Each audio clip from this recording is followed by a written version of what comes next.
ప్రేక్షక మిత్రులందరికీ కూడాను శుభాకాంక్షలు. సద్గురు జ్యోతిషాలయం నుండి 2025 జూన్ రాశి ఫలితాలని మనము ఈరోజు తెలుసుకోబోతున్నాం. మా ఛానల్ ద్వారా చూస్తున్నటువంటి ప్రతి ప్రేక్షక మిత్రులు కూడా మీ యొక్క అమూల్యమైనటువంటి సమయాన్ని ఇచ్చేసి చూస్తున్నారు కానీ కాస్త like and subscription and share చేస్తే మాకు ఇంకో కొంచెం ఎంకరేజ్మెంట్గా ఉంటుంది. జాతకం అంటే ప్రతి ఒక్కరికి కూడా ఒక భయం. ఈ నెల నాకు ఎలా ఉంటుంది, వ్యాపారం ఎలా ఉంటుంది, ఉద్యోగం ఎలా ఉంటుంది, ఆర్థికంగా ఎలా ఉంటానని ఒక భయం ఉంటుంది.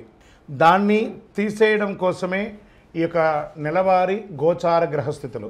ఈ గోచార గ్రహస్థితుల ద్వారా వచ్చే ఫలితాలు మీ వ్యక్తిగత జీవితానికి ఒక 30% మాత్రమే వర్తిస్తుంది. మీ యొక్క వ్యక్తిగత జాతకం ద్వారానే సంపూర్ణ జాతకం అనేది వస్తుంది.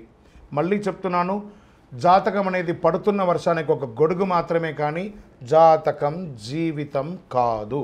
మళ్ళీ జాతకాన్ని ఎవరెవరు అడగాలి అంటే 21 వయసులోపు ఉన్న వాళ్ళు అడగకూడదు, 60 వయసు పైచిలకు వాళ్ళు అడగకూడదు. ఎందుకంటే వాళ్ళు పెద్దవాళ్ళు కాబట్టి వాళ్ళకి అన్నీ తెలుసు. ఆర్థికమైనటువంటి లావాదేవీలు చేసేసి అప్పులు తీరడానికి కోసం జాతకం అడిగితే జాతకం చెప్పించుకుంటే అప్పులు తీరవు. ఇల్లీగల్ అఫైర్స్ గురించి అడగకూడదు. జ్యోతిషాస్త్రరీత్యా ద్వాదశ రాశుల్లో 6వ రాశి అయినటువంటి కన్యా రాశి మిత్రులారా, మీరు ఉత్తరా నక్షత్రం 2, 3, 4 పాదములు, హస్తా నక్షత్రం 1, 2, 3, 4 పాదములు, చిత్తా నక్షత్రం 1, 2 పాదాలకు జన్మించిన మీరు కన్యా రాశి వారిగా పరిగణించబడుతున్నారు.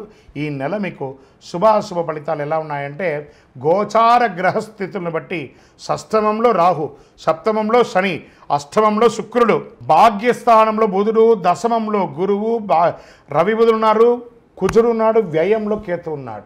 ఆర్థికంగా బాగా కలిసి వస్తుంది. ఏ ప్రయత్నం తలపెట్టినా నెరవేరే అవకాశం ఉంటుంది. స్థలాలు, ఇల్లు కొంటారు, ఫ్లాట్స్ కొంటారు, గృహప్రవేశాలు చేస్తారు, కుటుంబంలో అనుకూలంగా ఉంటుంది. ప్రయాణాలు విహారయాత్రగా ఉండొచ్చు, విదేశీ యాత్రగా ఉండొచ్చు, వృత్తిపరమైనటువంటి యాత్ర అయినా ఉండొచ్చు, అన్నీ కలిసి వస్తుంది. ఉద్యోగపరంగా స్థిర నివాసం ఉంటుంది. ఎన్నో రోజులుగా ట్రాన్స్ఫర్ అయిపోతామేమో, అకాలమైన అవన్నీ ఏం టెన్షన్ పడక్కర్లేదు, హ్యాపీగా ఉంటారు. ఆర్థిక సమస్యలు చాలా వరకు పరిష్కారం అవుతాయి.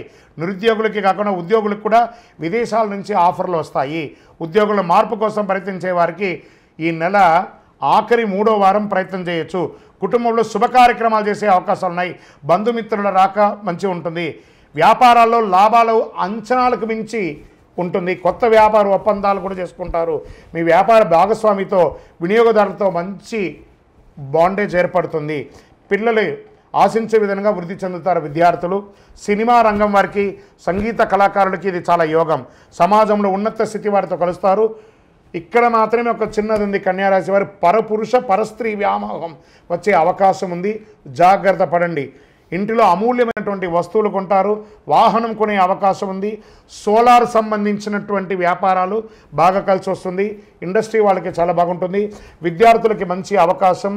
విదేశీ విద్యకు ఇది అద్భుతమైనటువంటి సమయం అని కూడా చెప్పచ్చు. ఆరోగ్యపరంగా మాత్రం జాగ్రత్త తీసుకోవాలి. మెడ వ్యాధికి గురయ్యే అవకాశాలు ఉన్నాయి. మరియు మూత్ర సంబంధిత ఆరోగ్య సంబంధాలు ఉంటాయి. ఇవన్నీ కూడా జాగ్రత్త పడండి. రాజకీయ నాయకులకి ఇది మంచి సమయం చెప్పచ్చు. షేర్ మార్కెట్ వాళ్ళకి మంచి ఒక 70% బాగుంది. జాగ్రత్త పడండి. ఆఖరి వారం మాత్రం చేయకండి, జాగ్రత్తగా ఉండండి. మీడియా రంగం వారు as usual very good. IT రంగం వారికి కూడా మిశ్రమంగా ఉంది. నూతన ఉద్యోగ ప్రయత్నం చేసే వాళ్ళకి అతి కష్టం మీద ఆఫర్ లెటర్ వస్తుంది. ప్రయత్నం చేయండి. చిన్నపాటి ఉద్యోగం వచ్చినా జాయిన్ అవ్వండి. తర్వాత పెద్ద ఉద్యోగం మీరు సాధించవచ్చు. మీకు అదృష్టమైనటువంటి రోజులు 3, 6, 10, 12 తారీఖులు. అదృష్ట సంఖ్య 2, 4.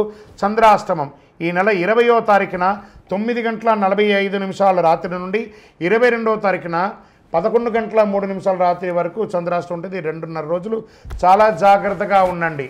వాహనం నడిపేటప్పుడు, సంతకం పెట్టేటప్పుడు, ఇతరులతో మాట్లాడేటప్పుడు, భార్యాభర్తల మధ్య చాలా సంయమనం పాటిస్తూ పాటించాలి. మరి పరిహారం ఏమైనా ఉందా అని అనుకుంటే 100% ఉంది. అమ్మవారిని ప్రార్థన చేయలేదు. తిరుపతికి కాలినడకగా వెళ్ళి ఆ గోవిందునికి గోవిందా గోవిందా అని చెప్పి ప్రార్థన చేసి చక్కగా తలనీలాలు ఇచ్చేసిరండి. లేదా ఇంటిలో ఒక సత్యనారాయణ స్వామి వారి యొక్క వ్రతాన్ని చేసుకోండి.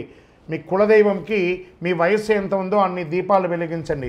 ఇంకనూ అతి శక్తివంతమైనటువంటి 48 రోజులు పూజ చేసినటువంటి ఈ కరుంగాలి మాలను ధరించి ఆరోగ్యంగా, ఐశ్వర్యంగా, సంపన్నంగా, సంతోషంగా ఉండండి. ఇంకనూ మీ యొక్క వ్యక్తిగత జాతకం తెలుసుకోవాలనుకుంటే కింద కనబడుతున్నటువంటి నంబర్కి మీ పేరు, date of birth, time of birth, place of birth WhatsApp చేయండి. కాల్ చేయకండి, మా అడ్మినే మీకు రిప్లై ఇస్తారు. మీరందరూ కూడాను ఆయురారోగ్య ఐశ్వర్య భోగభాగ్యాలతో ఉండాలని అఖిలాండ కోటి బ్రహ్మాండ నాయకుడు శ్రీ ధర్మశాస్త్ర అయ్యప్ప స్వామి వారిని ప్రార్థిస్తున్నాం. మీరు తిరుపతికి వచ్చినప్పుడు అయ్యప్ప స్వామి వారి 18 అవతారముల దేవాలయాన్ని బ్రహ్మశ్రీ డాక్టర్ చంద్రమౌళి గురుస్వామి గారు నిర్మించి సమాజానికి అంకితం ఇచ్చారు. జీవకోణ అనే ప్రాంతంలో తిరుపతిలో రైల్వే స్టేషన్ నుండి బస్టాండ్ నుండి 3 కిలోమీటర్ల దూరంలో ఉంటుంది. రండి, దర్శనం చేసుకోండి, అనుగ్రహం పొందండి. విజయోస్తు. వందే మాతరం, వందే మాతరం, వందే మాతరం.